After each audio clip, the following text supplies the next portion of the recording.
Então, Você está chegando agora de um processo, eu não gosto dessa palavra processo, um momento meditativo importante, né? é, por causa da experiência que eu estava tendo ou por causa da experiência que eu vou ter? Por causa da experiência que você teve. É, é muito intenso, né? Quando você vai 10 dias ficar sozinha com você, sem falar com ninguém, é um processo bastante profundo.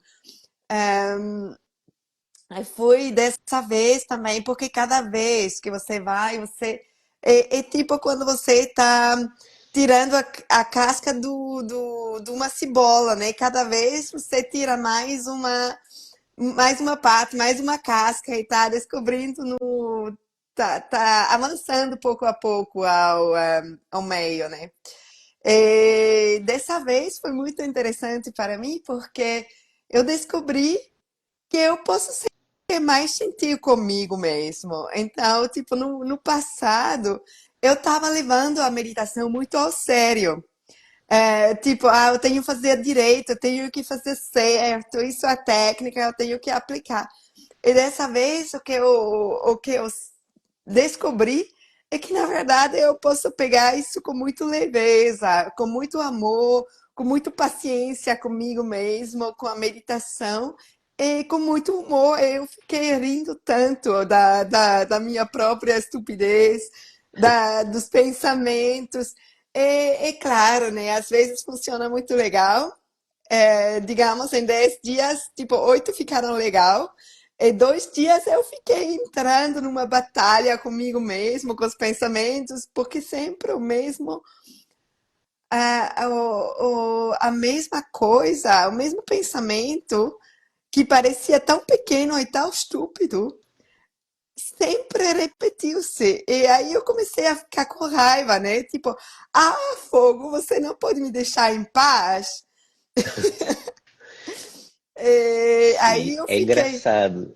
É engraçado o que você está falando, porque assim, é, quando eu comecei a investigar o instante poético, foi porque eu queria descobrir por que acontecia o que acontecia quando eu, junto com um grupo de artistas, de poetas que nós estávamos investigando juntos, né? Nós fazíamos atuações assim, públicas, abertas, muito interativas, e nessas atuações aconteciam coisas, aconteciam fenômenos, assim, um pouco inexplicáveis. E eu fiquei muito curioso para descobrir o que era isso. E comecei a investigar. E essa investigação me levou a coisas que hoje em dia eu falo delas aproveitando termos que existem e que eu acho que são muito importantes assim para nos situar, né? E entre esses termos está, por exemplo, a inteligência do coração, que é uma inteligência que se manifesta sem palavras. É como, não é nem um sentimento, é uma outra coisa, como uma vibração que tem uma inteligência própria e que ela tá por trás de tudo aquilo que se manifesta, né?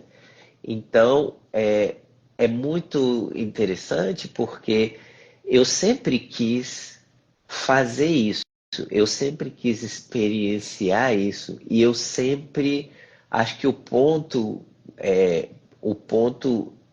essencial do que eu investigo tem a ver com a manifestação desse momento, que é um momento que tem uma vida própria, uma inocência própria.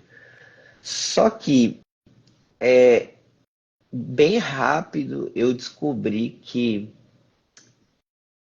existem esses, essas crenças limitantes, esses sistemas de pensamento que eu tinha dentro de mim, que eles estavam como fixos, eles tinham como uma ordem fixa e que eram sempre repetitivos e sempre atuavam da mesma forma, mas de alguma maneira era difícil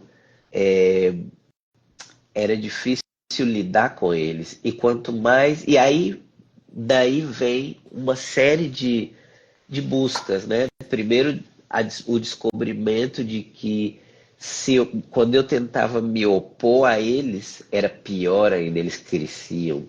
Quanto Yeah. mais eu me opunha a eles, mais grandes eles ficavam.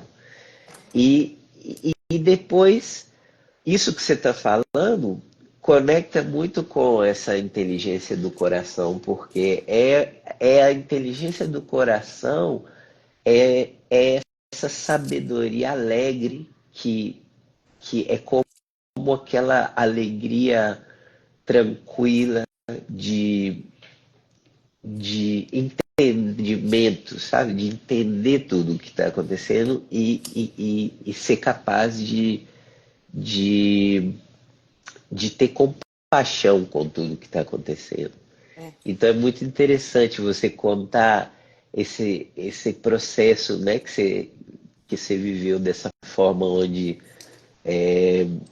foi você detecta esses momentos assim de oposição, que foram poucos, e que você dessa vez pôde viver isso, digamos, num âmbito mais além desse âmbito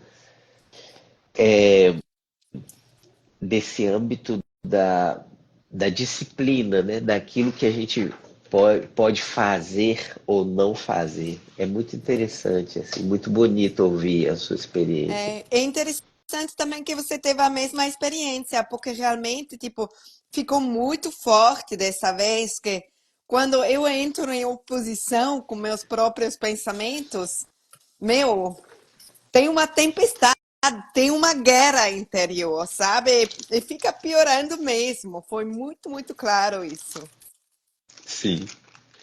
É, é ó, para mim no instante poético, essa, essa, esse mecanismo ele se apoia sobre o que eu chamo de as perguntas não, as dúvidas essenciais. Para mim, tem umas dúvidas essenciais que estão no fundo de todos os sistemas de crença limitantes, que é o pensamento de eu não posso amar, eu não posso ser amado e eu não sou amável, que é uma coisa só que eu expresso dessas três formas assim, porque tem essas três, para mim eu identifiquei essas três vertentes. Isso está na base de todo o conflito. E às vezes eu penso que de uma certa forma essa dúvida está na base da experiência humana, assim. Falando, eu vou ser um pouco assim, vai parecer super esotérico, né, o que eu vou falar agora, mas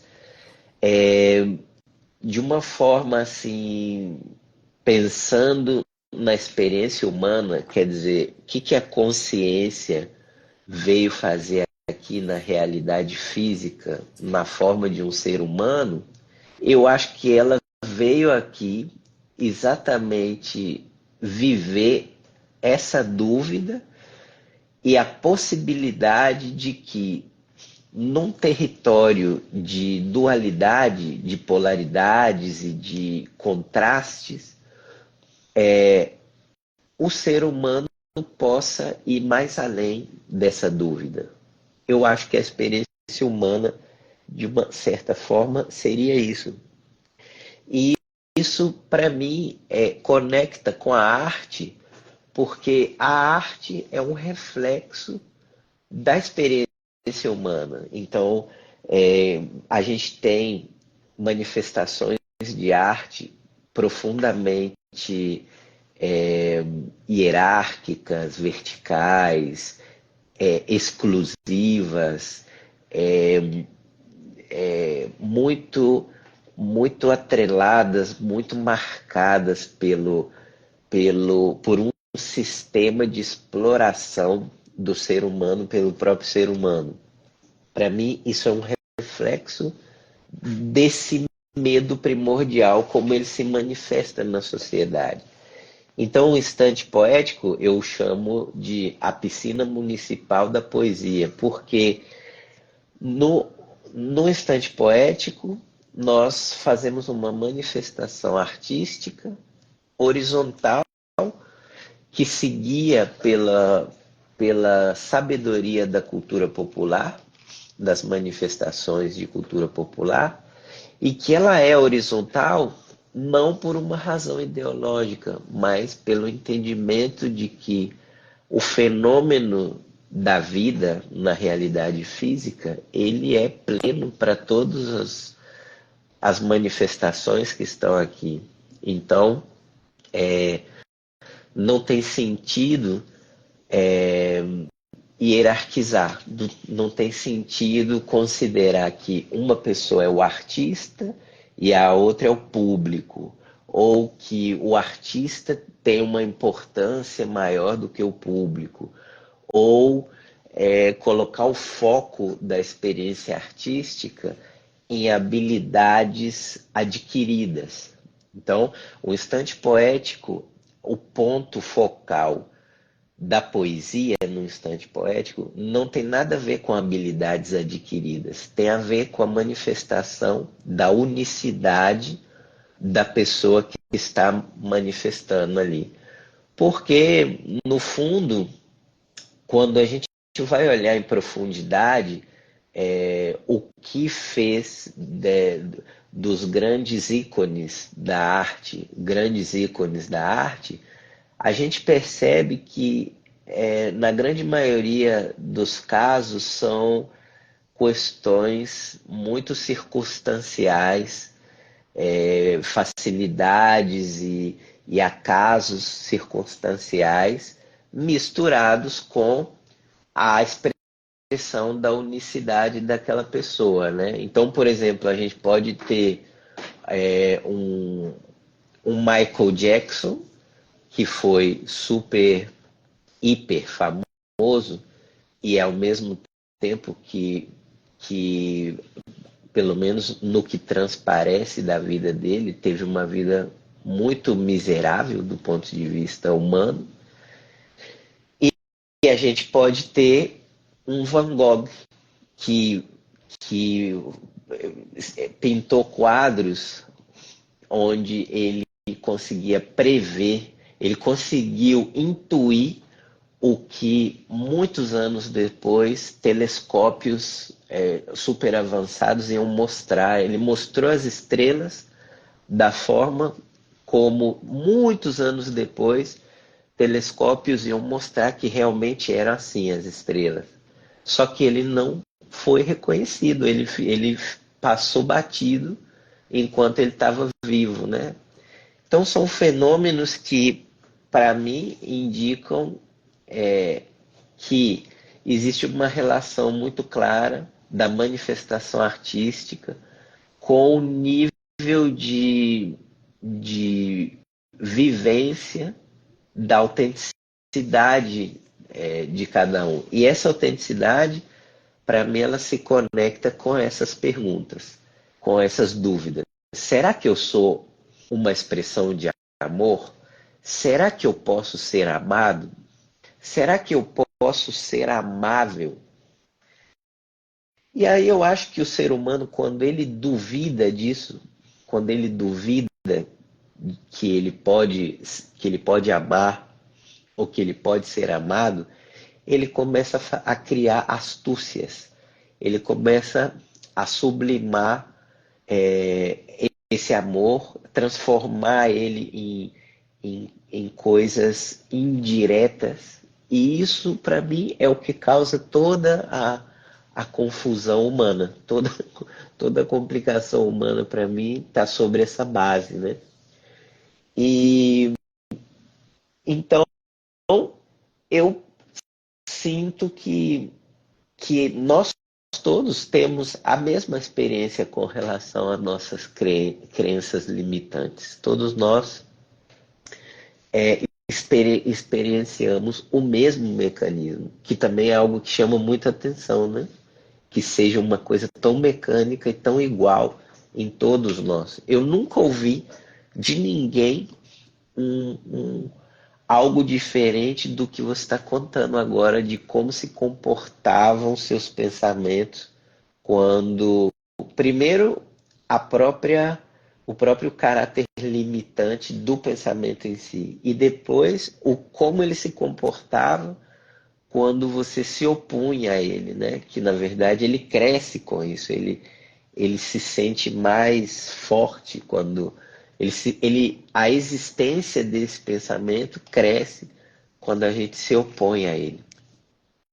É, é, eu acho que é uma coisa universal mesmo, porque uma coisa que é tão forte na vivência é tipo, quando você consegue ultrapassar isso, você começa a desenvolver a própria sabedoria.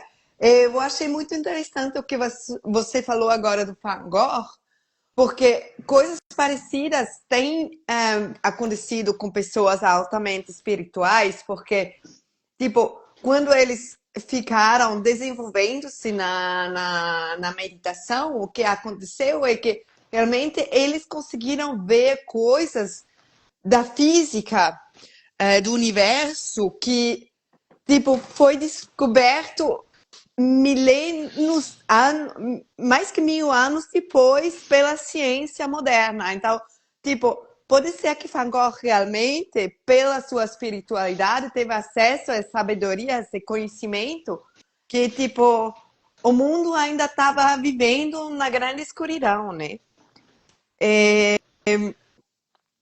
Isso é uma coisa que me impressiona muito, né? Saber que, na verdade, tipo, a vida que a gente tem agora no nosso mundo novo ocidental que espalhou-se pela planeta toda, a gente está muito fora do próprio corpo. A gente tá, recebendo conhecimento de fora e está trabalhando esse conhecimento de forma intelectual, de forma a poder entender como as coisas estão ligadas, mas a observação é tudo no fora, é tudo no exterior, porque ninguém pensa que pode perceber a coisa pela própria experiência, pela para a descoberta dentro de si mesmo. Isso tipo, a grande falha, né, que deixa a gente finalmente na miséria, como você mencionou, a vida de Michael Jackson, que era miserável, porque a gente tá procurando soluções no fora que, na verdade, a gente tem todos dentro de nós. E eu acredito que isso é o trabalho muito massa que você faz também no Instante Poético, porque você está saindo dessa convenção de achar soluções no fora e fica investigando o próprio ser de dentro, né? Sim. E isso que você está falando é muito significativo também pelo seguinte, porque uma cultura de mercado, uma cultura que vê o ser humano como uma peça de mercado, que ainda mais eu acho tão engraçado porque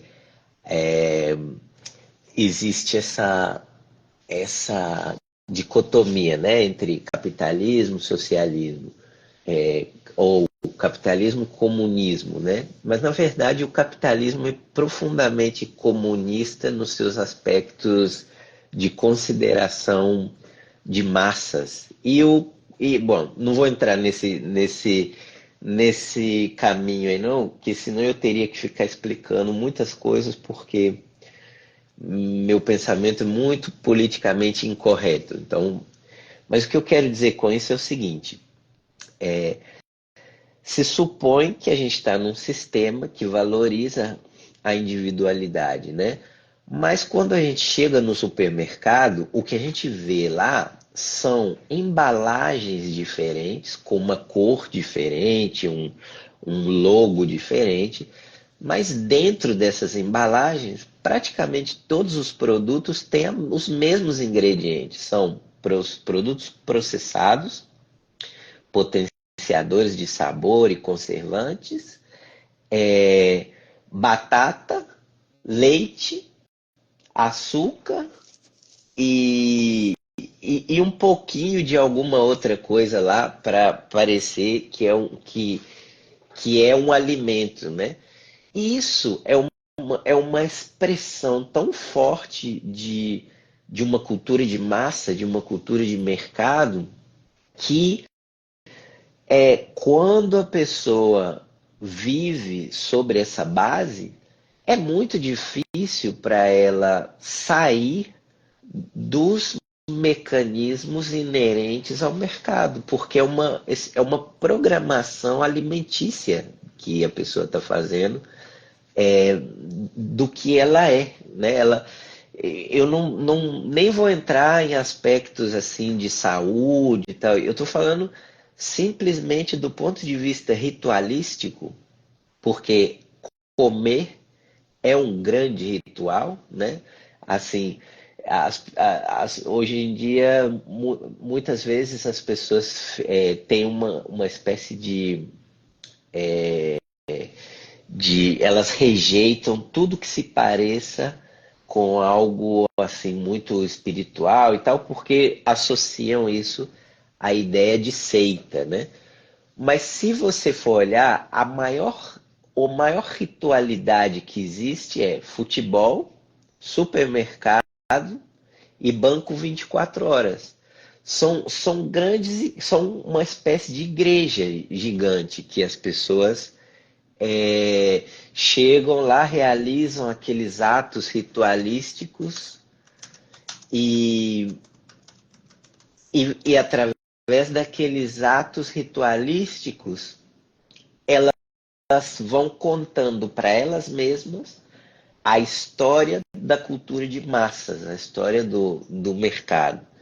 Então, para mim, a alimentação é um ponto fundamental da arte, porque de acordo com o que eu como e como eu estou fazendo uma manifestação, uma declaração de princípios com relação ao meu corpo, com relação à minha consciência. O que você acha disso?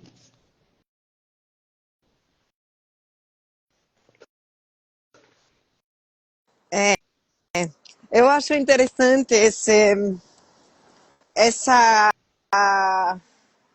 Eu estou desviando um pouco, na verdade, porque o que me chamou agora a atenção é aquela coisa do conceito da própria religião, né? Que é tão engraçado para mim, às vezes, como a, a religião organizado, né? É, parece ser oposto, o se evoluir para sendo oposto da própria essência. Porque se você olhar, né, tipo, no fundo de qualquer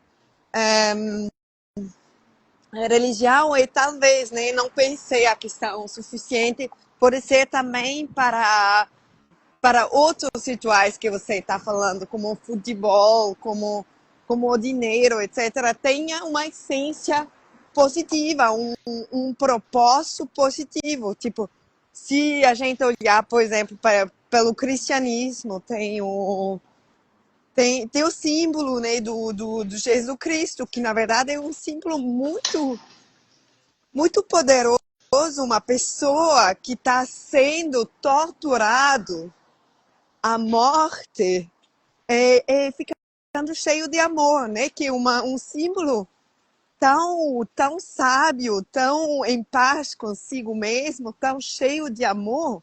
E na mesma, do outro lado, né? As pessoas que se chamam de seguidores, que estão ritualizando essa pessoa, em outras partes, e pelo tempo, pela evolução da religião, perderam completamente essa essência. Foram lá descobrindo o mundo, fazendo guerras em nome dessa mesma religião. Hoje em dia, né, tipo, tem muitos cristãos que são em favor de armas. Tipo, recentemente, uma pessoa que está muito idolatrando Jesus, com imagens em todo lugar, né, na casa dele, etc. Ela me falou, sabe, tipo, os Estados Unidos estão muito bom porque ele tem pena de morte. Porque isso é justo. Quando alguém matou alguém, ele merece ser morto. Eu fiquei pensando, tipo, o que isso tem a ver com Jesus? Essa desconexão completa, né? Pelo fato de estupidamente, desculpa a palavra, idolatrar um ritual, sem refletir por quê. Por que a gente está fazendo isso? Ou qual é a essência dessa própria pessoa? E a verdadeira espiritualidade não é na ritualização da própria pessoa, que é o símbolo, o ídolo dessa religião, mas é na procura pessoal e própria de como eu posso ser uma pessoa mais santa, o que eu posso fazer para desenvolver o meu próprio amor. E aí estamos voltando também para aquele aspecto que você falou no início, né? Que, tipo, tudo, tudo cai de novo, né, nessa perspectiva do amor. Eu sou amável, eu recebo Sim, amor, eu posso amar. isso. É isso. Porque, na verdade, quando você lê o Novo Testamento, você percebe que o, o Jesus, ele mesmo, ele não queria montar nenhum tipo de igreja, não. Ele queria mostrar para os outros seres humanos que ele considerava irmãos dele. Ele queria mostrar que todos eram como ele também e que É, podiam viver dessa forma também. é, E depois isso tudo foi mudado, né? Mas assim, para mim também eu quero trazer de novo essa questão da consciência, né? Da consciência e da relação entre a cultura de massas e a inconsciência. Então, para mim, a alimentação está na base disso, porque ela é um exemplo muito claro dos condicionamentos que a gente vive, né? Porque a alimentação ela é condicionada a tradições, ela é condicionada a memórias inconscientes, né, através dos meios de comunicação, das propagandas, dos anúncios. Aqueles anúncios ali, eles são uma espécie de porta-voz de memórias inconscientes e de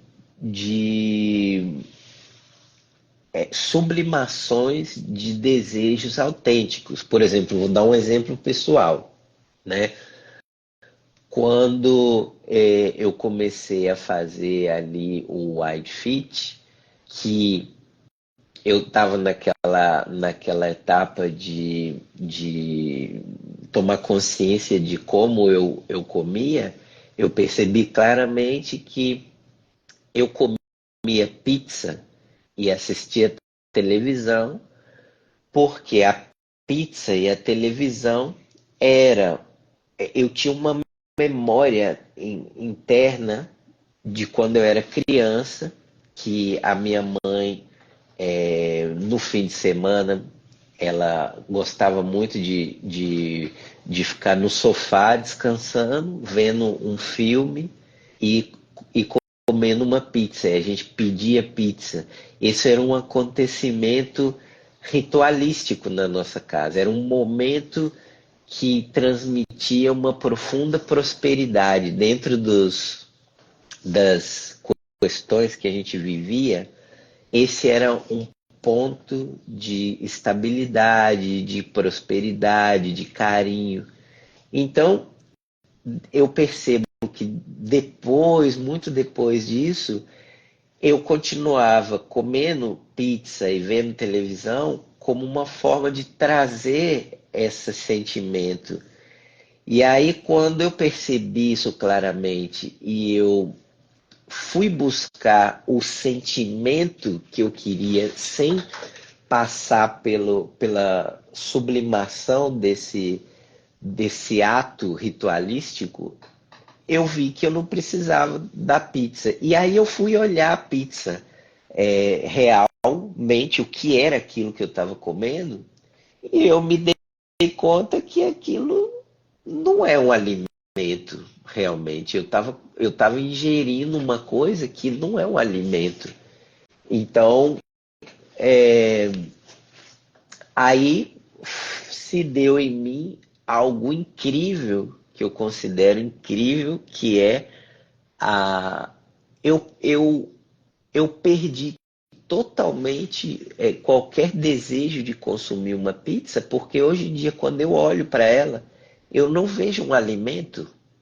Ela não, eu vejo ela, parece para mim como se ela fosse um objeto, assim, mais do que um. Porque aqueles ingredientes ali não têm sentido nenhum do ponto de vista da alimentação, da nutrição, aí muitas vezes até do sabor, na verdade. Então, então imagina se o meu ser ele estava condicionado por essa pequena memória inconsciente dessa forma, não dá nem para começar a falar sobre aspectos religiosos e tal, porque o nível de condicionamento é tão alto que nem dá lugar para um debate de ideias sobre a religião, porque não existe suficiente atenção real, autêntica, como para a pessoa poder discernir sobre uma questão ou outra. Ela tá, o que eu tô, para resumir, o que eu estou dizendo é que essa pessoa que você está falando, ela consome Jesus da mesma forma que ela consome a pizza.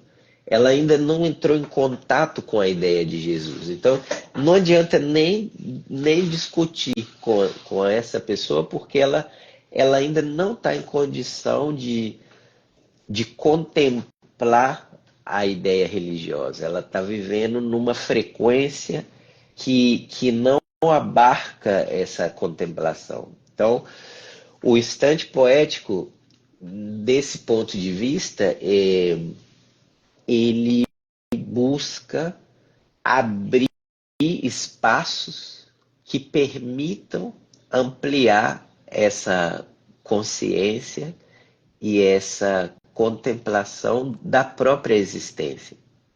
Então, no instante poético, a gente faz dinâmicas coletivas, corporais e também atos relacionados com com a alimentação, relacionados com outras questões, com o objetivo de criar um espaço protegido, carinhoso, lúdico, onde a gente possa ampliar a nossa contemplação ativa da própria experiência de estar vivo. Eu acho interessante essa comparação também, no mesmo,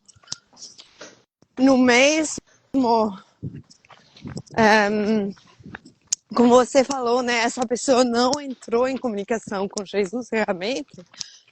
No lado da alimentação, significa que a pessoa que come pizza sem essa consciência que você está descobrindo, né? Realmente desfrutando do sabor, entendendo o que a pizza faz com com o próprio corpo, ela não entendeu a alimentação. Ela está muito longe de entender, de comunhar, né, com o próprio corpo. Isso. E o corpo tem, eu não sei qual mestre zen que fala isso, mas tem um mestre zen que diz assim: o corpo é o nosso pensamento mais longo. Então, o que quer dizer isso? Que o corpo ele é uma manifestação do ser. Então, ele é muito completo e ele reflete tudo.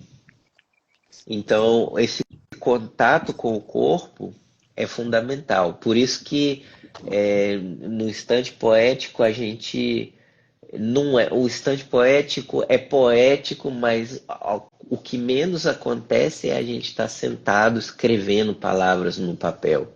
E é muito corporal, muito vibrante do ponto de vista da dança, do teatro, da expressão corporal, e também da expressão para mais além dos rótulos, para mais além daquilo que já tem uma classificação. A gente explora sair dessa classificação. E, e nessa exploração se abre uma porta para o autoconhecimento, né? Para o reconhecimento de que nós somos amor, de que nós podemos ser amados e de que nós podemos amar, podemos ser amáveis também, né? Então, a base do que eu trabalho no instante poético. Muito massa. Né, já que estamos encerrando essa conversa daqui a pouco,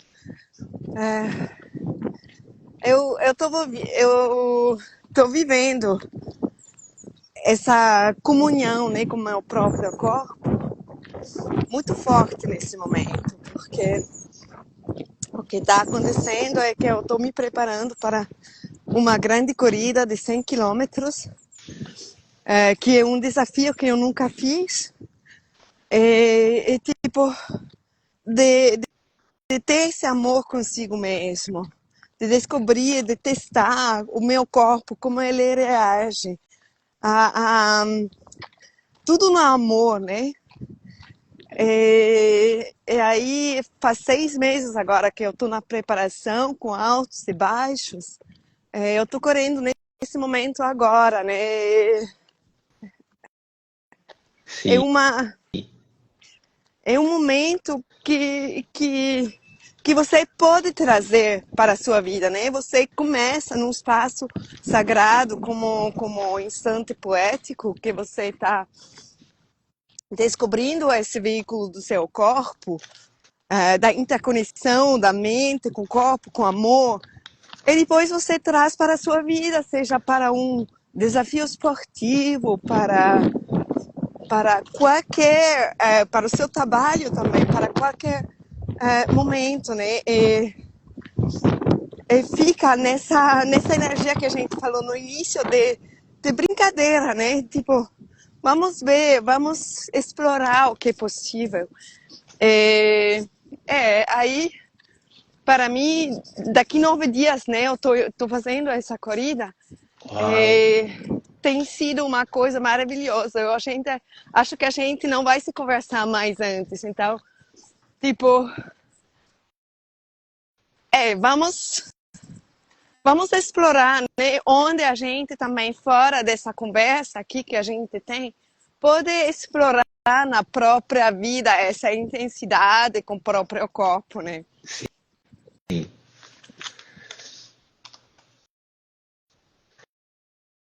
que massa. Olha, foi muito legal a gente conversar. Foi mais curto do que o normal. Vamos, vamos com calma marcar também um outro dia para a gente poder continuar. Tem muitas coisas que eu gostaria de te perguntar.